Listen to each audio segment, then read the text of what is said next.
Welcome friends, electron इरा। मैं हूं आपका आशुतोष कटियार और अब आप लोग हमारे साथ आए हैं फिजिक्स पढ़ने के लिए। तो बने रहिए हमारे साथ और हमारे चैनल को जो नए आए हैं वो लाइक और सब्सक्राइब करना कतई भी मत भूलिएगा और पुराने लोग तो लाइक करते रहिएगा और अपने दोस्तों से भी बोलिएगा कि वो चैनल को लाइक करें, सब्सक्राइब करें और साथ ही पढ़ेंगे भी। वो भी अभी हम लोग बिल्कुल फ्री में पढ़ रहे हैं, कोई भी फ्री ऑफ कास्ट, कोई भी आपको फ़ी नहीं देनी पड़ रही है और आपको एक नेक्स्ट लेवल का एग्ज़ाम जो क्रॉस करना पड़ेगा, नेक्स्ट लेवल का जो आपको स्टडी करने का मन हो रहा है वो आपको हमारे साथ करने को मिलेगा। दोस्तों, डरने घबराने की कोई ज़रूरत नहीं होती है। फिज़िक्स में बहुत ही प्यारा सब्जेक्ट है, बस आप थोड़ा सा लगन लगा लीजिए और बस मस्त होके हमारे साथ पढ़ते रहिएगा। कंटिन्यू जो है हमारी क्लास को फॉलो करते रहिएगा और आपको एक से एक अच्छे टॉपिक और एक से अच्छा ट्रिक आपको मिलते रहेंगे। तो अभी हमने इससे पहली वाली क्लास में परमिटिविटी के बारे में हमने लोगों ने पढ़ा था, हम आपने और अभी हम लोग एक आपको चलते न्यूमेरिकल टाइप का एक कैसा न्यूमेरिकल आने वाला है या किस तरीके से हम लोग इसके बारे में डिस्कशन करेंगे कि जब दो से अधिक पॉइंट चार्जेस हों, उनके पोल्स अलग अलग हों, एक पॉजिटिव हो एक नेगेटिव हो, तो उस कंडीशंस में हम लोग क्या करते हैं, किस तरीके से उसकी फील्ड निकालते हैं, किस तरीके से इंटेंसिटी निकालते हैं। इंटेंसिटी निकालने के साथ साथ उसकी डायरेक्शन, उसका रिजल्टेंट जो फोर्स होगा वो क्या अप्लाई होगा, इस तरीके के हम क्वेश्चन को एक सॉल्व करते हैं और उस क्वेश्चन के साथ साथ में ही आपको कई सारी चीज़ों का नॉलेज भी होता चला रहेगा। तो चलिए, अब फ्रेंड्स आपको कोई क्वेश्चन दे रखा है, क्या दे रखा है, कोई 3 पॉइंट चार्ज, 3 पॉइंट चार्ज, 3 बिंदु आवेश। तो 3 बिंदु आवेश आपको यहाँ से दिख रहा है ना,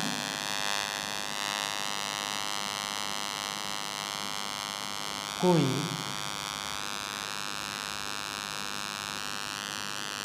3 बिंदु आवेश, वो कौन कौन से हैं? एक आपका देख लीजिएगा, इस तरीके से हम आपको दिखाएंगे कि आपको समझ में भी आता रहे और आपको परेशानी ना हो, इजीली समझ।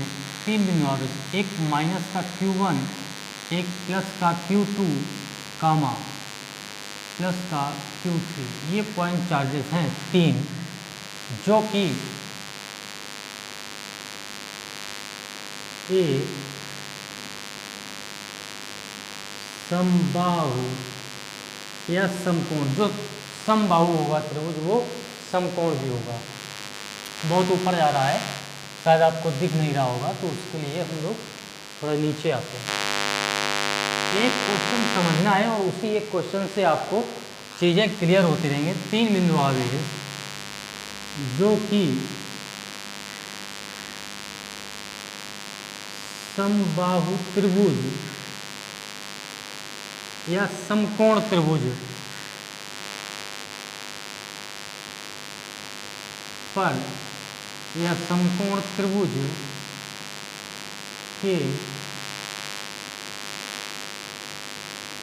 इसको समझने के लिए समकोण त्रिभुज पर स्थित हैं, समकोण त्रिभुज जो कि चित्र में दिखाया गया है, जो कि फिगर में दिखाया गया है, फिगर में प्रदर्शित है,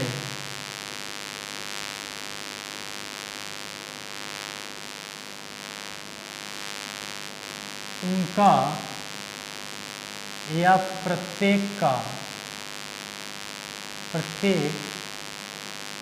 बिंदु आवेश पर या प्रत्येक बिंदु आवेश पर लगने वाला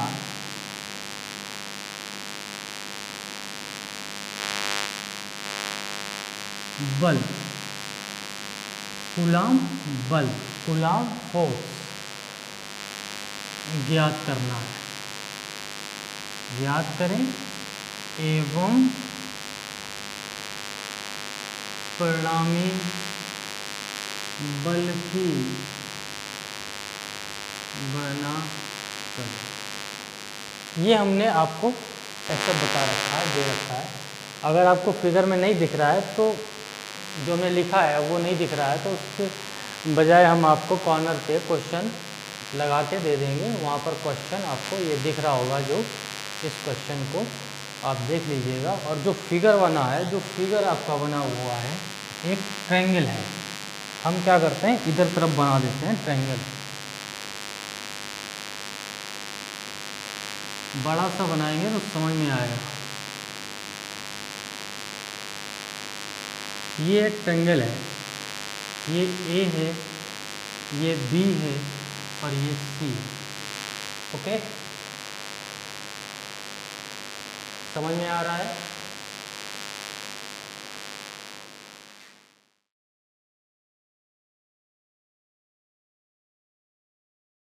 बी, यहाँ पर ये ट्रायंगल है, ट्रायंगल में ए है, बी है और सी है ट्रायंगल में। और ये कैसा है, समबाहु है, समकोण है, समकोणिक होगा। समबाहु है तो समकोणिक होगा, याद रखने का। तो अभी इस पे क्या है, यहाँ पर ये कौन सा दिया है, माइनस का Q1, माइनस का Q1, और ये है प्लस का, थोड़ा इधर लिखते हैं, प्लस का Q2, और ये है प्लस का Q3। ये 3 पॉइंट चार्ज हो गए, ये 3 पॉइंट चार्ज हैं यहाँ पर, ये याद रखिए। ये 3 पॉइंट चार्ज हैं, 3 बिंदु आवेश हैं जो कि ये कॉर्नर पर रखे हुए हैं। अब इसका क्या है होगा, प्रत्येक बल की गणना, प्रत्येक आवेश पर लगने वाले बल की गणना करें। तो अब देखिए, ये आपका Q1 है, ये Q2 है और ये Q3 है। तो Q2 पर इधर से बात कर रहे हैं, तो इधर से बात करते हैं जब हम लोग, तो इस Q2 के लिए हम क्या करते हैं, इस Q2 पर बल लगने वाला बल कितने होंगे, कौन कौन से बल होंगे। तो अभी देखिए, यहाँ पर क्या है, पॉजिटिव प्लस का है, इधर भी प्लस का चार्ज है, तो एक दूसरे को ये क्या करेंगे, दूर भगाएंगे, यानी कि इस पर कौन सा रिपल्सिव फोर्स होगा। तो रिपल्सिव फोर्स की वजह से इस बिंदु आवेश पर जो बल लगेगा, इस बिंदु आवेश की वजह से, तो ये बिंदु आवेश इसको क्या करेगा, इस बिंदु आवेश को इधर धकेलने का प्रयास करेगा। तो ये इसने इधर की तरफ धकेला, तो इसकी वजह से जो लगने वाला बल होगा, बल किस पर लग रहा है, 2 पर। तो F2, इसको थोड़ा बड़ा लिख देते हैं, F2, और किसकी वजह से, 3 की वजह से, F2 3। Okay, confirm. तो ये है force on charge Q2 due to charge Q3, force on 2 because of point charge of 3। तो ये F23 हो गया। अब इस पर एक बल, एक फोर्स ही लग गया। अब इसकी वजह से इस पर भी फोर्स लगेगा। इन दोनों के बीच कौन सा फोर्स होगा, अट्रैक्शन का, क्योंकि ये माइनस है और ये प्लस का है। तो इस वजह से इन दोनों में क्या होगा, आकर्षण, यानी कि अट्रैक्शन। तो ये फोर्स कौन सा लगेगा, इधर की ओर। अब ये क्या होगा आपका F, ये कौन सा फोर्स होगा, F2, 2 का पॉइंट चार्ज जो Q2 है उसकी, उस पर जो फोर्स होगा F2 होगा, और किसकी वजह से होगा, 1 की वजह से होगा। ओके, इतना कंफर्म हो गया आपको। ये आपका पॉइंट चार्ज कौन सा है, Q2, यही है ना। ओके, अब सेम प्रोसेस इस पे होगा, इस पे जो फोर्स लगेगा, यानी कि ये प्लस का Q2 है, ये प्लस का, तो इस पर रिपल्सिव फोर्स लगेगा। ये क्या करेगा, इस Q3 को उधर धकेलेगा। तो उधर धकेलेगा का मतलब एक फोर्स ये लग गया, ये फोर्स हो गया 3, और किसकी वजह से, Q की वजह से, तो F3 2। अब इस Q3 जो पॉजिटिव है और ये Q1 जो निगेटिव है, दोनों के बीच अट्रैक्शन फोर्स लगेगा। तो अट्रैक्शन फोर्स लगेगा, तो ये इसको अट्रैक्ट करेगा। तो ये हो गया F3, क्योंकि यहाँ पर Q3 है, और किसकी वजह से ये फोर्स अप्लाइड हो रहा है, Q1 की वजह से, तो F31। ओके, अब देखिए Q1 पर जो फोर्स अप्लाइड होगा क्या होगा, इस पर जो फोर्स अप्लाइड होगा ये इसको भी अट्रैक्ट करेगा, इसको भी अट्रैक्ट करेगा। तो इसको अट्रैक्ट करेगा तो ये इधर जाएगा फोर्स, ये इधर लगेगा। इन दोनों के लिए फोर्स ये हो गया F1, और किसकी वजह से, Q2 की वजह से। और इस पर जो फोर्स अप्लाई होगा ये Q1, तो इस पर होगा F1 किसकी वजह से, 3 की वजह से, F1 3। ओके, नॉर्मल सा है, बिल्कुल सिंपली आपको समझा दिया है, इसमें कोई बहुत बड़ी चीज़ नहीं है। अब क्या हुआ, ये तो इन पर हो गया फोर्स। अब एक चीज़ की गणना कर लेते हैं। तो अभी क्या होता है, हम लोग क्या सोच लेते हैं कि ये जो F1 F3 दो वेक्टर क्वांटिटी हैं और ये भी दोनों वेक्टर क्वांटिटी हैं F2 F3। तो इसकी वजह से हम लोग क्या कर रहे हैं, इस पर वेक्टर लगाना कतई भी मत भूलिएगा, क्योंकि ये वेक्टर क्वांटिटी हैं और हम लोग वेक्टर ही पढ़ रहे हैं।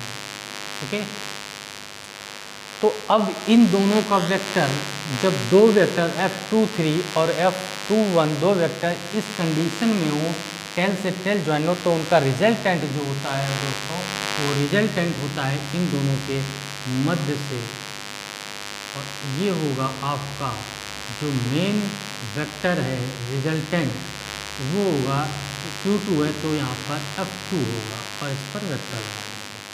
मुख्य जो है, मेन जो है फोर्स, परिणामी या रिजल्टेंट फोर्स होगा, वो आपका F2 होगा। इसी प्रकार से ये वाला, ये वेक्टर F3 रिजल्टेंट वेक्टर, और ये जो वेक्टर होगा, इन दोनों वेक्टर का रिजल्टेंट ये होगा आपका वेक्टर F1, इसका रिजल्टेंट। ओके, अब देखिए इन दोनों में खास चीज़ क्या है, अभी ए बी सी कंडीशन देख लेते हैं। कंडीशन क्या है,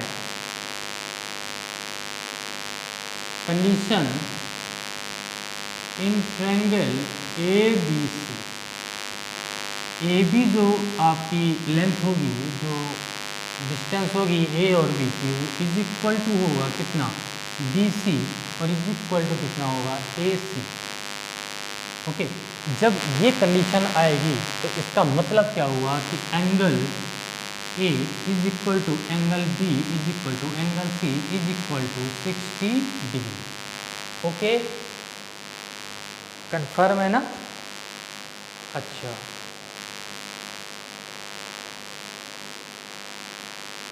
अब देखिए वेक्टर F3 को उधर थोड़ा कोने में पड़ जाता है, तो इधर हम लोग क्या करते हैं, अपन इधर लोग आ जाते हैं, अपन लोग इधर आ जाते हैं, तो F2 क्या होगा, अभी ये एंगल आपका कितना था, 60 टोटल, और ये कितना है, ये है 60।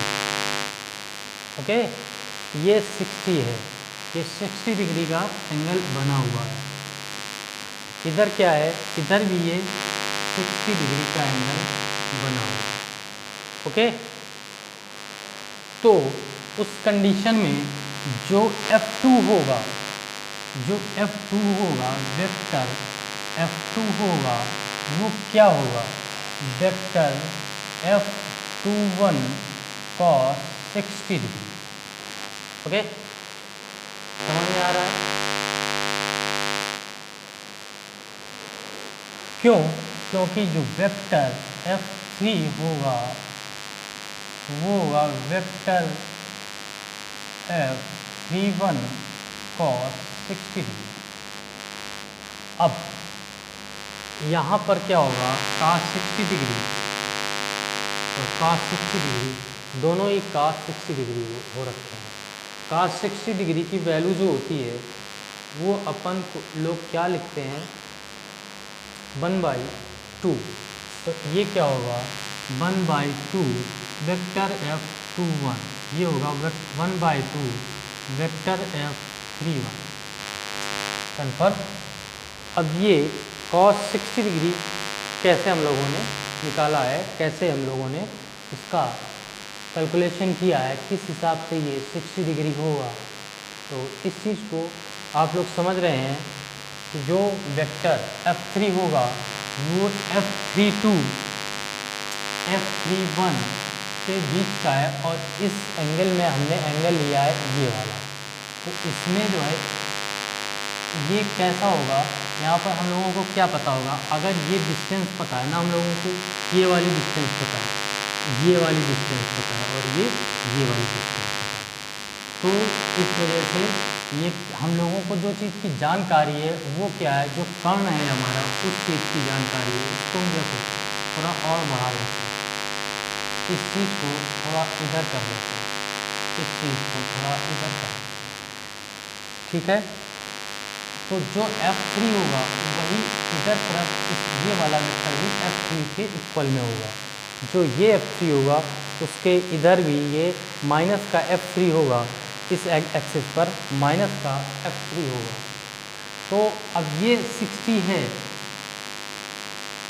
ये 60 है और ये 60 है। तो इस कंडीशन में यहाँ पर cos का लगेगा cos 60 डिग्री, क्योंकि आधार पता है और कर्ण पता है। आधार पता है आपको और कर्ण पता है, इस वजह से। और बीच का एंगल क्या है 60 डिग्री, आपको आधार पता है और कर्ण पता है। तो F31 cos 60 degree, same F21 cos 60 degree. Okay, इतना पता चल गया। अभी क्या है, इसको हमने किस लिए बनाना है, ये 60 डिग्री है ये पूरा, तो ये कितना डिग्री होगा 30 डिग्री होगा ना। इसका आधा है, ये रिजल्टेंट वेक्टर है तो इसके आधे से आया cos 30 डिग्री होगा। तो F1 इज इक्वल टू क्या होगा, जो F1 होगा वेक्टर F1 वो होगा आपका वेक्टर F13 cos 30 डिग्री, मतलब कि √3/2 वेक्टर F13। ओके, अब हम इन दोनों को कंपेरिजन कर लें, यानी कि जो आपका वेक्टर इधर लिख देते हैं आपका, इससे हमको क्या डिस्कशन, ये डिस्कशन जो हमने किया इससे हमको क्या मिला, तो ये होगा आपका vector F2 is equal to vector F3। हो गया ना। तो अभी हमको ये दोनों इक्वल पता चले, तो F1 क्या होगा, इसका रिलेशन निकाल लेते हैं। इन दोनों को डिवाइड कर देते हैं, किसी भी F2 F3 को F1 से डिवाइड कर देते हैं रिलेशन निकालने के लिए। तो F2 upon vector F1 is equal to, अभी इधर क्या है 1/2 वेक्टर F21 अपान √3/2 वेक्टर F13। ये आपका कर जाएगा। जब ये दोनों वेक्टर इक्वल हैं तो ये दोनों भी इक्वल ही पाए जाएंगे। तो अभी क्या है कि F vector F2 upon vector F1 is equal to, ये आ जाएगा आपका 1/√3। और ये दोनों जो है कैंसिल हो जाएंगे, क्योंकि ये जो वेक्टर हैं F2 F3 ये इक्वल हैं। जब F2 और F3 इक्वल हैं इसका मतलब ये दोनों ही इक्वल होंगे और फिर समबाहु त्रिभुज भी है, ठीक है। तो अभी क्या है, जो आपका F1 निकला है वो कितना निकला है, √3F2, और यही जो निकलेगा √3F3। ओके, तो अभी क्या है कि इन दोनों इस रिलेशनशिप पे जो F1 होगा उसका रिलेशन होगा F2 के साथ ये और F3 के साथ ये, यानी कि सेम रिलेशंस होंगे। तो सेम रिलेशंस होने पर अगर Q1 Q2 की वैल्यू दे रखी जाती है, पूछे F1 कितना है, तो F1 कितना होगा, जितना F2 होगा उसका मल्टीप्लाई √3 होगा, और F2 जितना होगा वो क्या होगा F3 के इक्वल में होगा। अब यहीं पर आप वैल्यू रख सकते हैं। अगर यही पॉइंट चार्जेस आपके डिफाइन किए होते, एक न्यूमेरिकल वैल्यू होती, यानी कि न्यूमेरिकल वैल्यू होती 3 कूलम माइनस का 2 कूलम, तो उस न्यूमेरिकल वैल्यू को यहाँ पर रख देते हैं। तो F is equal to K Q1 Q2 upon R²। R क्या है, डिस्टेंस है, ये वाली डिस्टेंस। तो इसको कुल मिला के हमारा बताने का मतलब ये रहा कि जो फोर्स होगा उनका रिलेशन भी निकालना पड़ेगा अगर जो निगेटिव फोर्स होगा, निगेटिव चार्ज होगा, उस चार्ज के साथ में लगने वाला बल, उस चार्ज पर लगने वाला बल, दो जो आवेश हैं उनके बीच अट्रैक्शन हो रहा है, उसका √3 का मल्टीप्लाई होगा। तो अगर यहाँ पर F2 की वैल्यू हम लोग निकाल लेते हैं तो F1 की वैल्यू हम लोग निकाल सकते हैं। तो यहाँ पर F2 की वैल्यू क्या है, Q है और इधर Q2 है, इधर Q3 है। तो यहाँ पर क्या हो जाएगा, Q2 और यहाँ पर हो जाएगा Q3। और ये डिस्टेंस अगर डिफाइन की जाती है L है या कुछ भी हो, तो वो डिस्टेंस अभी R हमने रखा है, तो R डिस्टेंस दो बिंदु आवेशों के बीच की दूरियाँ जो हैं वो R हैं। तो ये हमारा निकलेगा। अगर F1 बोले तो F1 √3 का मल्टीप्लाई हो जाएगा और कुछ नहीं है। अभी इनका रिजल्टेंट जो F1, F2, F3 होगा, उसका रिजल्टेंट क्या निकलता है, यानी कि अगर पूछा जाए कि यहाँ मध्य पर यहाँ पर कोई बिंदु O है तो वहाँ पर लगने वाला फोर्स क्या होगा। तो अभी क्या करते हैं, देखो इतने में ही हम लोग समझ लेते हैं क्या होने वाला है। अभी ये फोर्स क्या है, नीचे है, तो यहाँ पर ये देखो क्या है, ये वेक्टर क्वांटिटी है और ये कैसे है, डॉट प्रोडक्ट है, डॉट प्रोडक्ट है। ये cos 60 डिग्री लगा हुआ है, cos का फार्मूला लगा हुआ है। तो F1 क्या हो गया, ये हो गया, F2 F3, तो F3 ये हो गया और F2 ये हो गया ना। अब यहाँ पर जो फोर्स अप्लाइड होगा वो क्या होगा, देखिए यहाँ पर F1 में क्या है, निगेटिव था, यहाँ पर पॉजिटिव था, यहाँ पर पॉजिटिव था। इसको हम इस तरीके से उठा के ले आए हैं, तो ये ऐसा बन गया है और ये ऐसा हो गया है। इन तीनों को एक साथ लेके आएंगे जब एक बिंदु पर, तो ये इस फॉर्म में आ जाएंगे। तो यहाँ पर क्या होगा, तो टोटल फोर्स होगा, इधर देखते हैं, जो टोटल फोर्स होगा वो F1 plus F2 plus dot dot dot, तो 3 है यहाँ पर, F is equal to F1, यहाँ पर F3 लिख देते हैं। तो अभी क्या है, इस कंडीशन में जो F है, F1 है, वो कंट्रोल किए है दोनों ही फोर्स का। कौन सा, F2 प्लस F3, इन तीनों फोर्स को कंट्रोल किए वो। अभी यहाँ पर माइनस लगाते हैं नहीं लगाते हैं कोई फ़र्क नहीं पड़ने वाला, क्योंकि वो पॉइंट चार्ज है, कोई दिक्कत नहीं।